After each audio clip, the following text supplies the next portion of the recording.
એ તો જય માતાજી બધા લોકોને આવી ગયા છે બે માસિયાર ભાઈઓ તમારી ફીડ પર સૂતો તો આને જગાડ્યો જાગતા ડાયરેક્ટ જો વેખલા જેમ હસી પડ્યો ઈ આજકાલ થોડી ગરમી હાલે છે શિયાળા જેવું તો કાંઈ છે નહીં તોય ખબર નહીં આ સ્વેટર કેમ પહેરી આવ્યો છે તો જામનગર એકદમ મસ્ત ડેવલપમાં જે હોય જો અહીંયા રોડ બને છે અમારા ઘરની પાછળ જ તે ખોદકામ બધું ચાલુ છે આને હવે મારે જેમ કેમેરામાં આમ વાળ સરખા કરવાની જો આદત લાગી ગઈ છે એટલે મારો ફોન લઈને મારા જ કેમેરામાં જો મૂછું ને કેમેરાનું બધું સેટ કરે છે પછી મેં કીધું હવે ફોનને કેમેરાને મૂક અને ઘંટીએ આવી ગયા પછી થોડું કામ હતું તો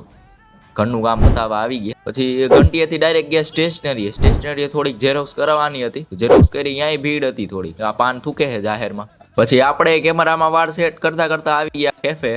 વળી મને જોઈને આ બે ખબર નહીં વ્લોગિંગ કે કેમેરા શું ચાલુ કર્યું આઈ વ્યૂ લેજે જો ફોટા લેજે બે અને ખબર નહીં આ ક્યાં જાય છે સ્પીકર ઉપાડીને ક્યાં હાઈલો છે સ્પીકર ઉપાડીને આયા જો અહીંયા ચાલુ કર્યું છે લબક ઝબક લાઈટ હાલો તો બધાને જય માતાજી।